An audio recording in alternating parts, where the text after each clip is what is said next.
With a pledge to create wealth and guarantee welfare, the Congress Party has released a 55-page manifesto today, from minimum income guarantee to a separate budget for farmers, the Kisan budget. Also the promise of universal health care. The Congress makes a long list of promises to voters. The party is also promising sweeping reforms to the GST architecture, also make job creation its #1 priority. There are some bold ideas as well, and these include scrapping of the electoral bonds that have been at the center of controversy, including the Election Commission coming out very strongly against them.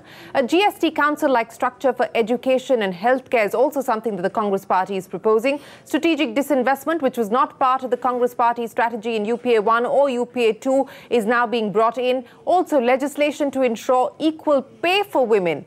The question, though, is how will the Congress fund these welfare schemes? Can it manage the fiscal deficit and welfare spending at the same time? First of all, can this vision document bring the Congress back to power? The BJP has called the Congress manifesto dangerous and not implementable. Before we start discussing the manifesto, here's the Congress-BJP face-off. The manifesto contains a solemn statement of the Congress President that whenever he makes a promise, he never breaks it.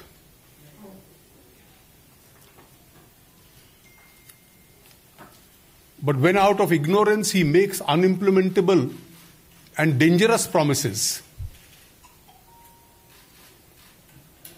I am sure the country will not be in a mood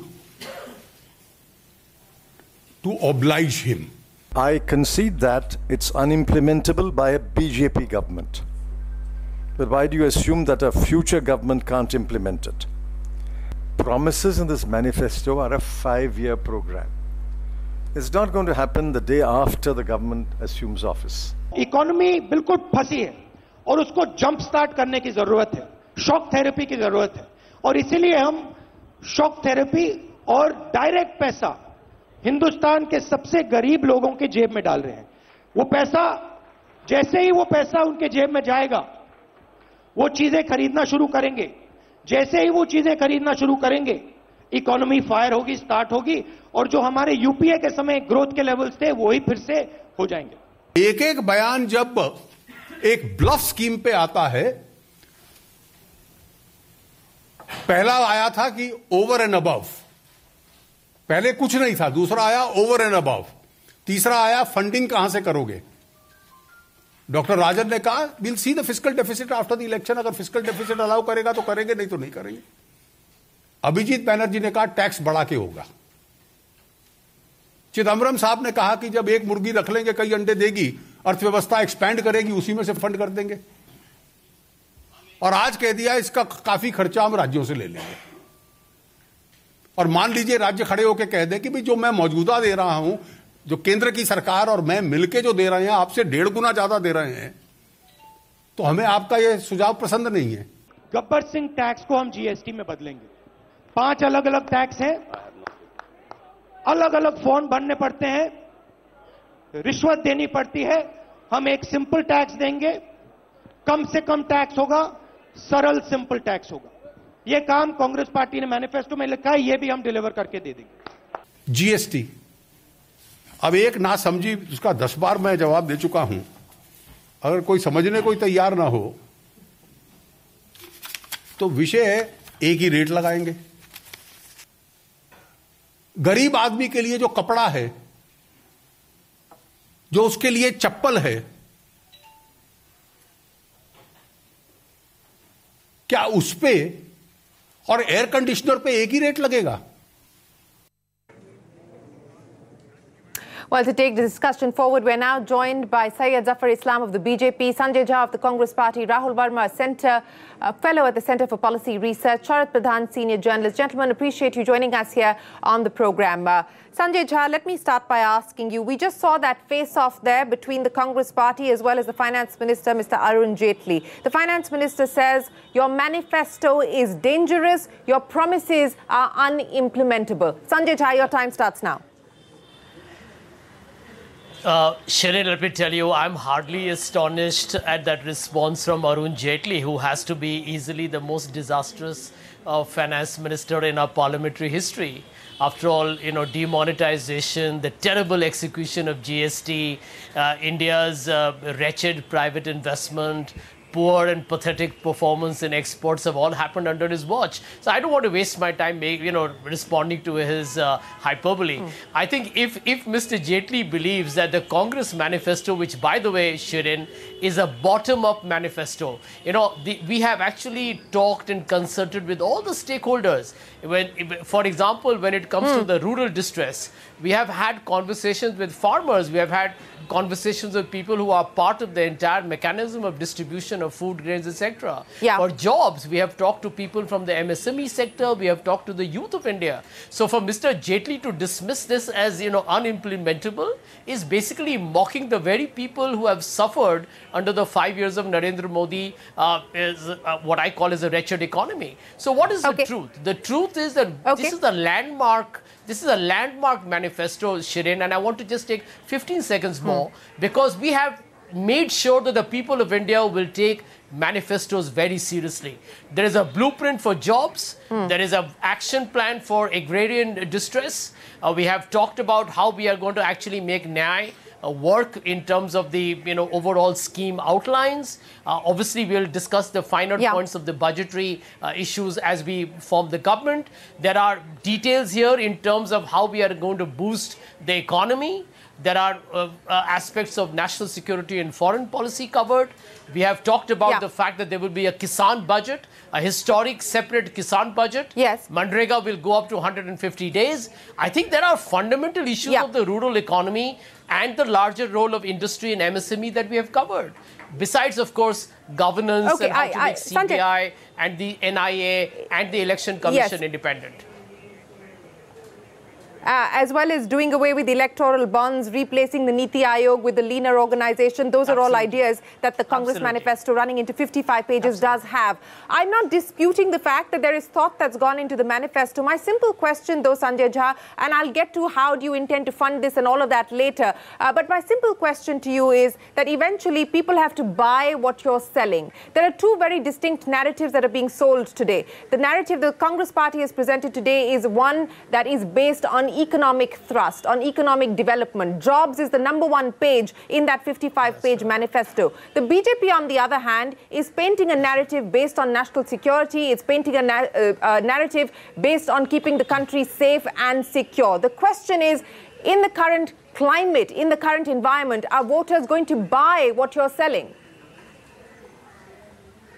Shirin, let me tell you that all the Congress workers, all the Congress candidates who are fighting the election, they are already out there disseminating what's in the manifesto today, what's been announced today, and the scheme of Nyay, etc., that we have already talked about earlier. The process is on. Let me tell you, I agree with you. It's a formidable challenge given the fact that there's limited amount of time. But we do believe the very fact that Narendra Modi is actually brought in a communal color to the campaign, if you heard his speech yesterday, or the fact that the BJP is creating this ultra-nationalism pitch on national security, where ironically I think they have been a disaster. Otherwise, Pulwama terror attack where 45 of our CRPF soldiers died would have never happened. So it's an irony that the BJP is talking about national security, but end of day, we are bringing the issues which are, we call it meat and potatoes issue. The fundamentals, the real things that affect the common man, the middle class, the business, the MSME sector. And I think jobs and rural distress are something that we are finding have got the people angry, they're disillusioned, they want some action. And as a responsible party that has been in governance in the past, we have provided a very credible alternative. Yeah. All of those statements that people are angry, whether people are in fact angry or they're angry enough to vote out the incumbent, we will know on the 23rd of May. But let me bring in Syed Zafar Islam. Syed, as I pointed out very clearly, the Congress is, in a sense, pushing the Vikas, the development agenda through its manifesto. It's reiterating the promise on employment. It's reiterating its promise on job creation, on education, healthcare spending, and so on and so forth. The BJP seems to, at this point in time, very clearly not be taking the Vikas route to 2019. It's taking the national security route to 2019. When do we expect your manifesto, and is this the narrative that the BJP will continue to push? Shireen, let me respond to your question, and what Mr. Sanjay Jha has spoken, I will respond to him as well.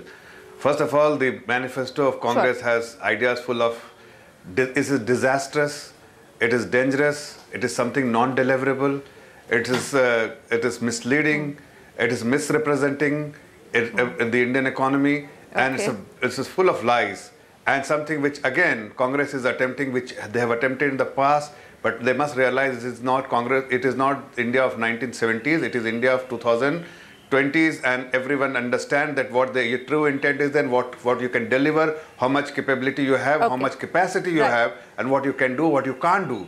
Let me start with Nyaya scheme. Nyaya scheme, what they are propagating and trying to populate among the masses, everyone will ask two questions, and I must pose this question to Mr. Sanjay Jha first, that the government, as the Honorable Finance Minister has very clearly stated that and not once, he has done two conferences, press conference, and in each press conferences, when the question was asked, posed to him, he clarified that the benefit already being passed on to the beneficiaries is 5,43,000 crore, which actually, if translated to 1,17,400 per person in their accounts through eight checks. Now, Mr. Rahul Gandhi is saying that he will provide 72,000 income. Agreed, if at all, if they want to provide, it's already being provided. Almost twice of that amount is already being provided. But if he does say that it is over and above, which he has said, then he said that over and above, then I must ask that Mr. Rahul Gandhi, you must clarify what is the source of funding. And again, when I say the source of funding, then he must also clarify whether they will reduce the revenue expenditure. If it does, then where is the headroom of reducing the revenue expenditure? You know that the committed costs and the interest burden on the budget, the budgetary allocation is everyone known to everyone, and how much maneuvering you can do is also known to everyone. The second question, if he wants to do from the budgetary allocation, then whether they want to raise more, they want to increase taxes.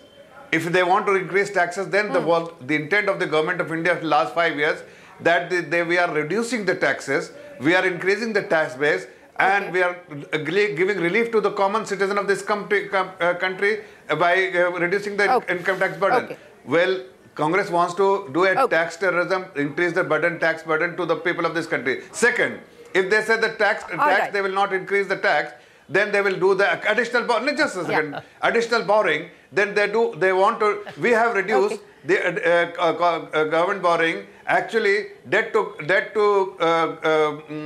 GDP has come down in our 5 years, and if they want to again risk the country by raising more money and giving burden of the future. No, let me just come. Zafar, you have given time. Zafar. Let me respond. No, one second. I will respond many other things. I've noted. Just 1 second. You've listed down several items. I have so many things to respond to that, so that we don't. Exactly. While I'll get him to respond to all of that. So just hold on. Disastrous, dangerous, misleading, misrepresentation, full of lies, Sanjay Jha. That's your manifesto. Now let's talk specifically as far as the Nyaya scheme is concerned.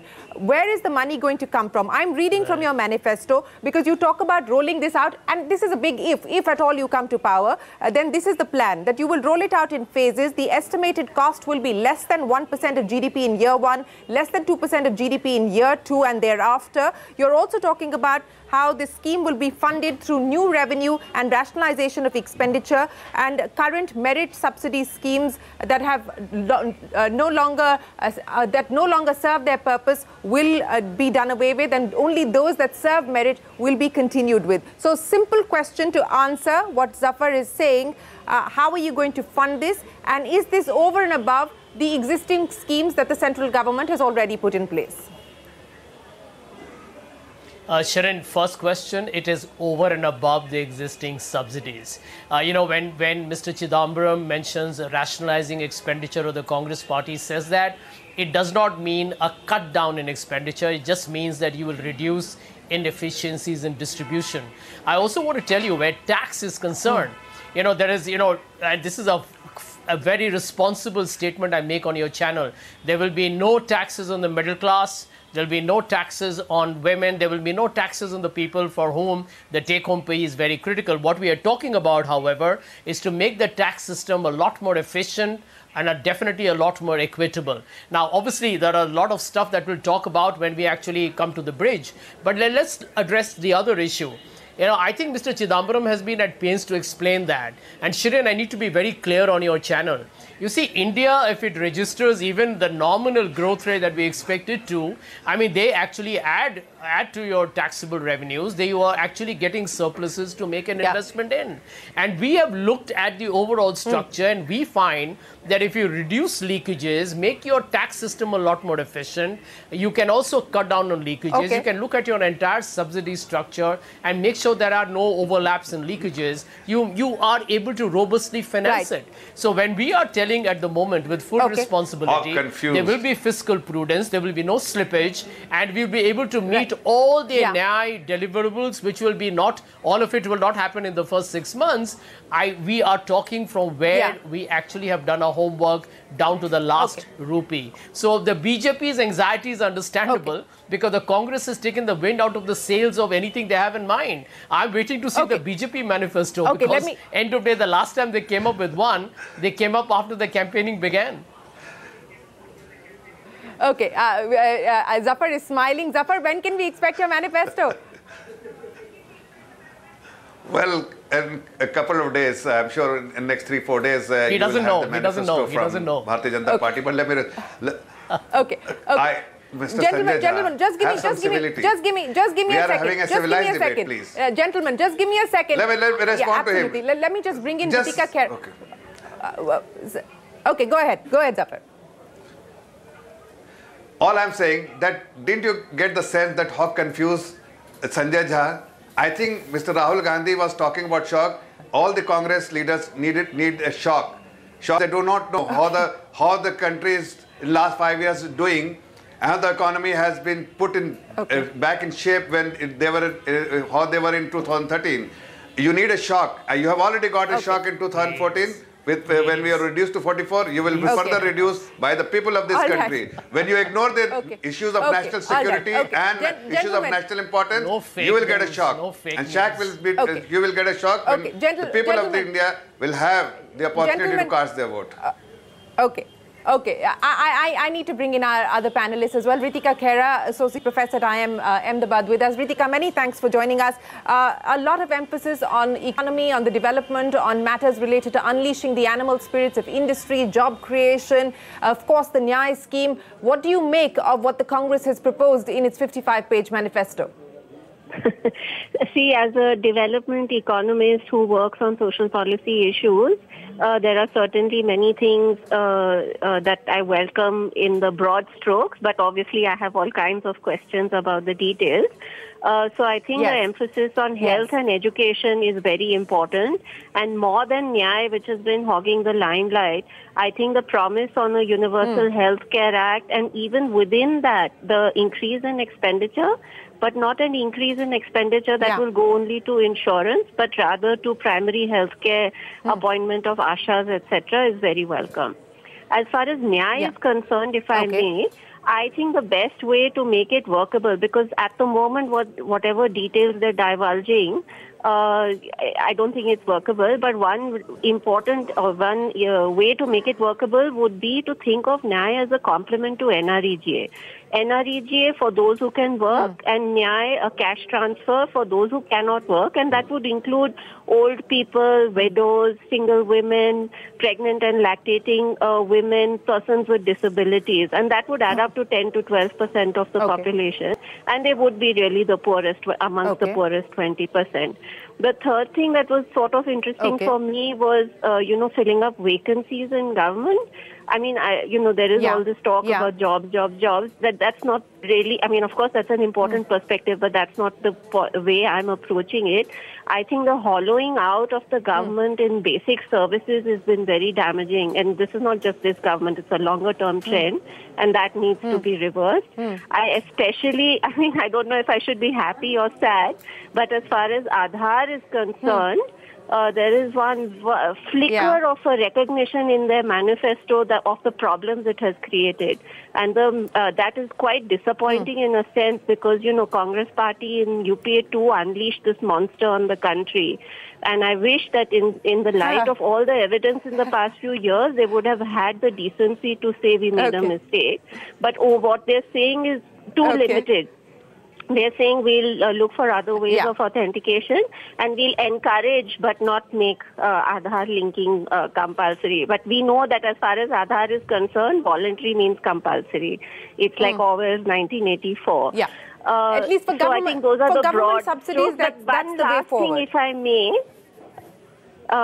which was, Ritika. I do welcome the announcement on removing the sedition law, diluting or whatever it is they've promised as far as AFSPA is concerned. I think those things must be welcomed. Well, removing the sedition law is part of the Congress manifesto's promises, which, by the way, the BJP has spoken out against. But, Ritika, on balance, the ask of being able to marry the guaranteed welfare schemes with growth, productivity and the fiscal deficit, it's going to be a challenge. But on balance, do you believe that it is achievable with the right policies and the right details being worked out? Because they made a promise of fiscal deficit of 3% by 2022. Yeah. So actually, I'm glad you asked that. See, I think the fiscal space sort of exists, but it's just that the fiscal space is now being hogged by better off people. So there is this tax revenue foregone, and there used to be a time where the tax revenues foregone to gold and diamond were on par almost with the NREGA budget. So, this is a question of priorities. That's one thing.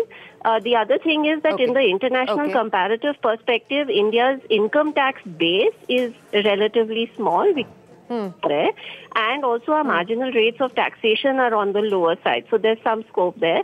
And third, which I think is really important to put center stage on the agenda, is a wealth tax. And I think there's something in the manifesto about that. There are estimates that if you do a wealth tax on just 0.1%, the richest 0.1% of the population, it can yield 1 or 2% of GDP depending on what tax rate you levy. But that tax rate would be 2 or 3%.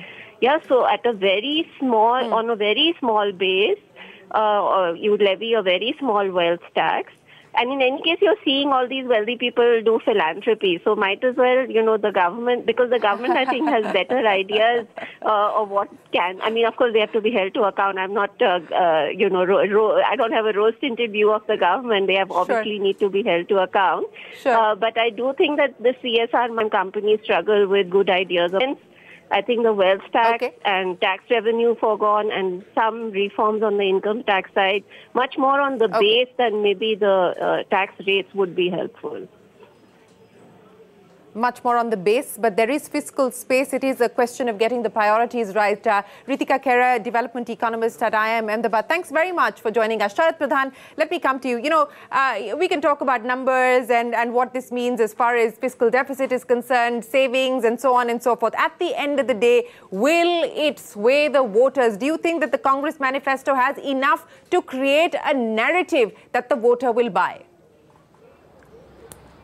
I think Congress party is doing what all parties keep doing, making an alluring budget, manifesto. The whole idea is to lure the voters into, into the party's kitty.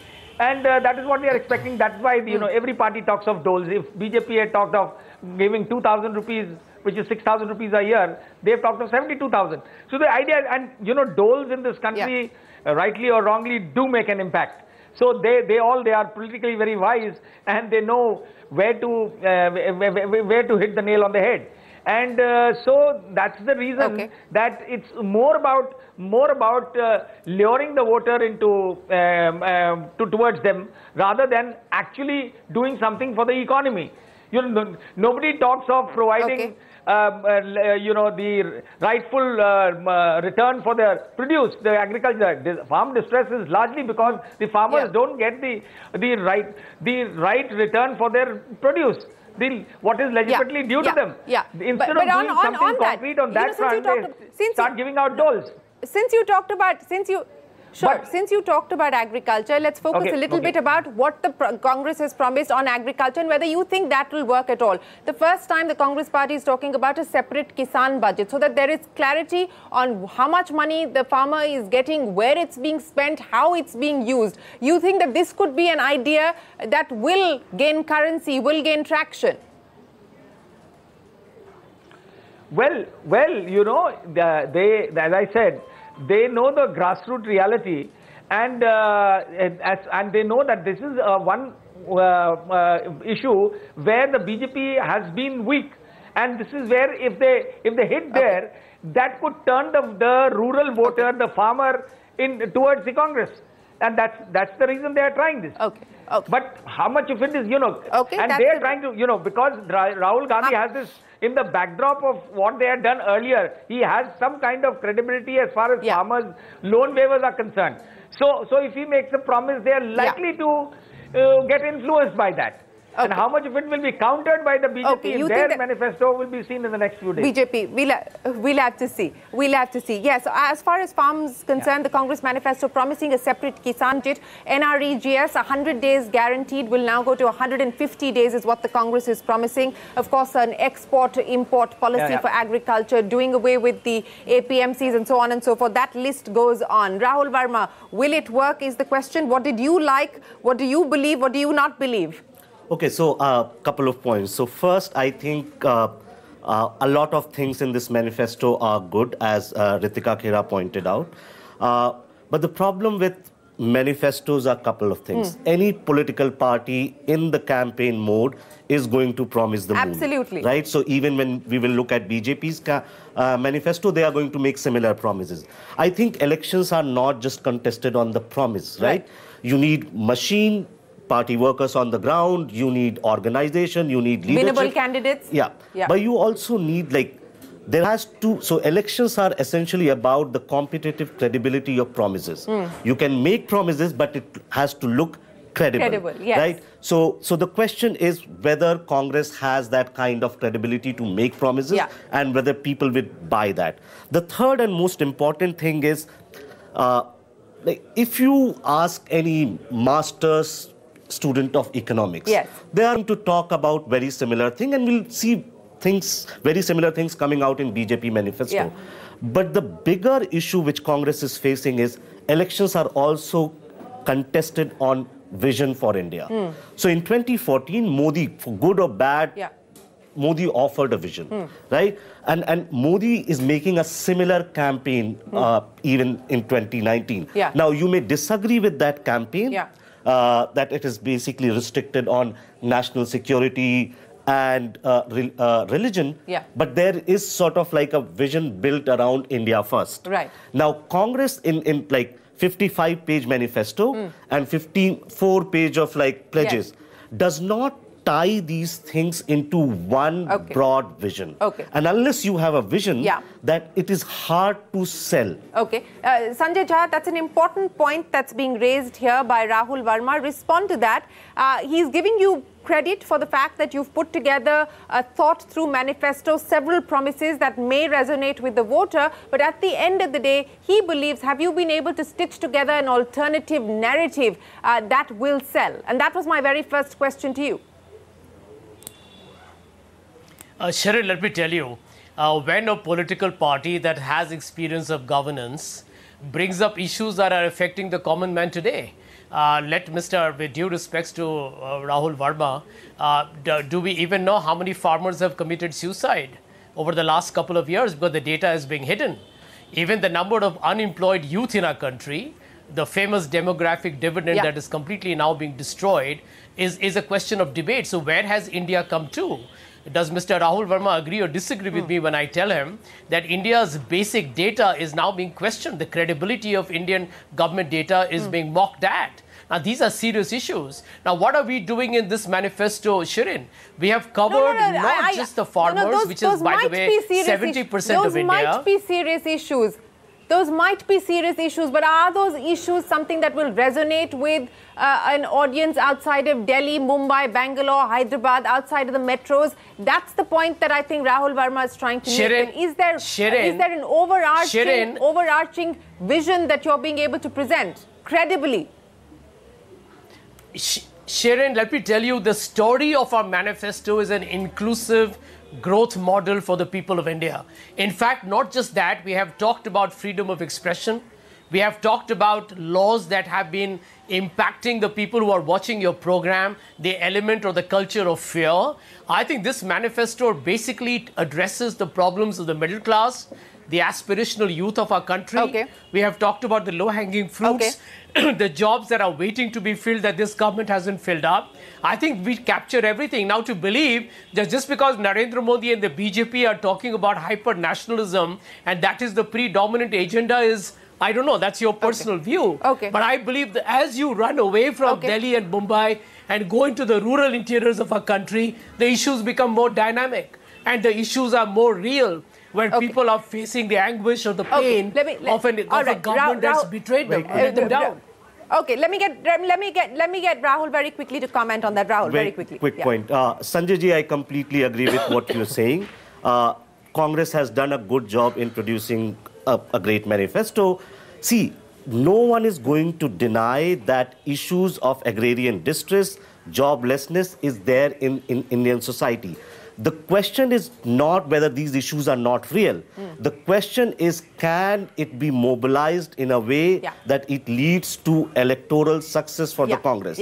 Now, do you have a mobilizational plan for that? Did Congress party took out a big rally of farmers in the country in last 1 year? Did you do a big youth rally on the question of joblessness in last 1 year? Sanjay, I'll get you to respond. I'll get you to respond. Let me just. I just need to get Yogendra in as well because you raised that issue of mobile. I'll just come back, Sanjay. I'll just come back to you. Yogendra Yadav, Rahul Verma here raising the issue on whether it's a nice, neat manifesto. It talks about the right things, but can it eventually mean electoral success for the Congress party? Your take on whether this is going to fly, whether this is enough, or does it fall short? Shirin, that really is the question. As a policy document, I don't think it's a bad document. There is some bit of flourish, a bit of rhetoric sometimes, but it's not a Jumla document, a document which is written seriously. As a political document, so that is the question. That's an important statement coming from you, Yogendra Yadav. That's an important, But I just want to point out that you're saying that this is not a Jumla document. Whether it pays off or not is a separate story. There are many things on which I may have disagreement. I do. As farm activist, I would have wanted a little more than what they have done. But there is at least a recognition of two crucial demands. One, that of loan waiver, and two, remunerative prices. For both these, the institutional mechanism suggested by farmers' movement finds its place, though not in a way that I would approve of in 100%, but at least it brings those issues to the fore. The issue of unemployment gets recognized and registered. But the big question I think Rahul was asking, it's a very legitimate question. Is this the political document Congress needed to produce at this stage in order to bring the election back on rails? In English you have that, that phrase, too little, too late. I wouldn't say too little. It's too much, but too late. That's the problem. Okay. Too much, but too late. So you believe that the voter has already made up its mind? I'm just coming to you, Sanjay, because that should be good news and music to your ears. So Yogendra Yadav, you believe that the voter has probably already made up its mind and that this is not necessarily going to mean advantage for the Congress? Not necessarily made up their mind finally, but remember, we are only 1 week away from the election. We are in a situation where the ruling party practically controls all communication channels, where 80% of this media dances to their tune, where they have a very powerful communicator. I would call him rebel rouser, but a very powerful communicator. The question is this document going to do the trick for the Congress? That's where the real question is. The question is not about the efficacy of the document. I mean, these things come and go, a bit of here and there, and no one can have 100% agreement with these documents. No, you're absolutely right. Zafar Islam, respond to that. As I said, it might be good news for you. It might be good news for you, what we just heard there from Yogendra Yadav, that it might not be a Jumla manifesto, but at the end of the day, it might be coming too late in the game with pretty much 10 days to go for the first phase. See, whatever document they would have produced, they have lost the credibility in the eyes of the people of this country by giving hollow promises, not once, time and again. Since 70s, you see, they have given slogans, Garibi Hatao, Bijli Sadak Pani. They have never been. They are good at giving this kind of slogan. Okay. But who fulfills that slogan? Another government. Okay. This time we have been able to provide electricity, free electricity connection, water, and all the benefits to the people who deserve to get those benefits. But let me tell you, they have lost credibility. People, the receptiveness in terms of this manifesto among the people of this country will be next to negligible. But let me tell you one thing, away from all the rhetorics of Congress and other political activists and leaders I have heard, but one thing which is the people's people's agenda, one agenda which has the people's agenda, and I think we all need to be receptive to that agenda. What is that agenda? Is the national security, and issues of national importance, something which the people of India wants to know, discuss whether they are in safe hand or not, and that is something which we are receptive to those ideas, and we are responding to the people of this country. Yes, making them feel that they are safe. And if Congress wants to distract their mind, it will backfire on them, because those stunts will not work. Okay. There is national security that has been addressed in the manifesto. In fact, General Huda has put together the document for the Congress Party. The man behind the strike. A lot of questions needs to be asked. Strike. Can I respond? General Huda or the Congress Party? The very concept of national security I just want to make it clear by the BJP. Yeah. Both. Okay. Sanjay Jha, final comments from you. Well, firstly, I want to make a quick comment on national security. The former naval chief, Mr. Ramdas, has made a comment where he says it's deeply unfortunate how the Bharatiya Janata Party is making politics out of defense services efforts. The same was said by Lieutenant General Huda, who, by the way, led the surgical strike, expressing deep regret at the way the BJP was making political capital out of military endeavors. Very unethical, terribly immoral and unprincipled. Absolutely. And I want to make this point here again to what Yogendra Bhai said and what I think Rahul mentioned. That end of day, we are a political party. We are here in this election to win it. And to get the message out at the grassroots level to each and every block, village, and the Congress supporter and the population at large is something that we have been at it for a while. By the way, let me tell you, the manifesto has been released today, but the principal components like Nyay, the MSME, kind of windows that we are creating, all this has been talked about for the last 1 week around that time. So we are in this to win. We are out there campaigning as we talk. A week is a long time in politics, and this election is being fought in phases. So let me reassure you that this manifesto is a strong document, and we are getting it down to each and every household, which so far has been hearing Chaukidar, Chor Hai on Rafale scam. So we will make this into a larger campaign. Rest assured. Okay, gentlemen, final comments. Yogendra Yadav, it is a 7-phase election. The first phase, 93 seats go to polls on the 11th of April. What are going to be the factors that you will be watching out for starting today, post the manifesto release and the 11th of April? Shireen, let's look at the larger context. In my own reading, this election is one of the most critical elections in the history of this country after 1977. And at this critical election, the entire election is being hijacked on issues which are not the real issues of the people. The government, which is to provide an account of what it did, instead of doing that, is now derailing it on Hindu, Muslim, on Balakot, on all kinds of things. And the real question then should be, will the Congress party, with this kind of a manifesto, be able to bring it back on rails? I remain skeptic. I wish Sanjay Jha were too, not because I wish anything good to the Congress party, but anything that brings it back to real issues would be great news for the country. But I remain skeptical because I think while Mr. Modi has an ability to sell things which don't even exist in his shop, Congress cannot sell things which exist on the counter. Okay, all right, and that is the big challenge the Congress party faces. You know, it might look good on paper. The question is, will you be able to sell?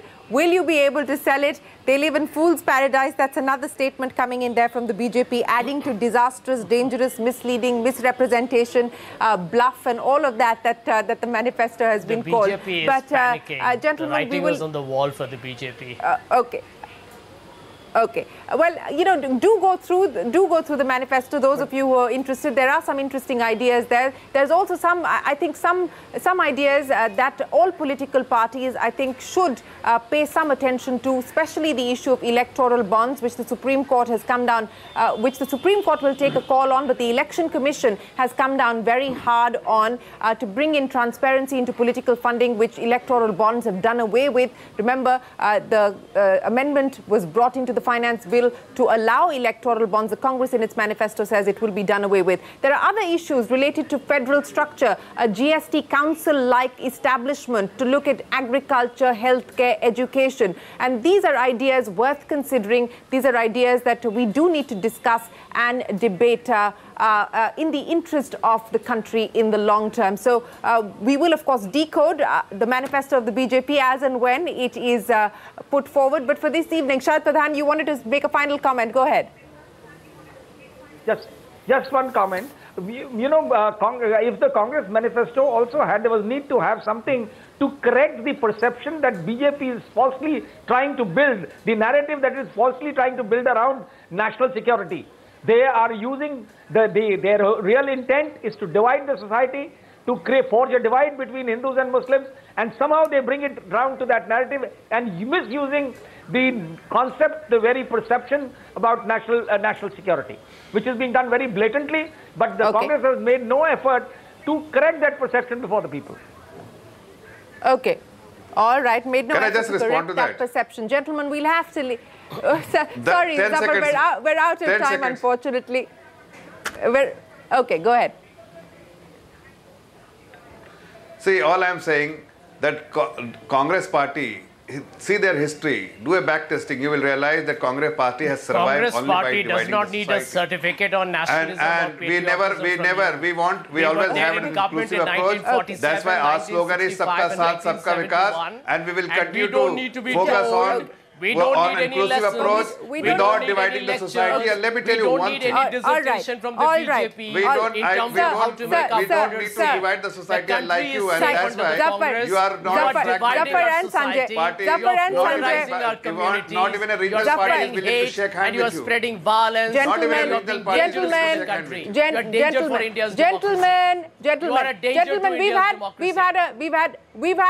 we've had a well thought through research discussion. Let's end it there. Zafar Islam, Rahul Verma, Yogendra Yadav, Sharad Pradhan and Sanjay Jha, thanks very much for joining us here on the Election Exchange to take stock of the manifesto put out by the Congress party. We'll take a break. When we return, there's more coming up on the Election Caravan. NCP's Supriya Sule and DMK's Kanimoi on the other side.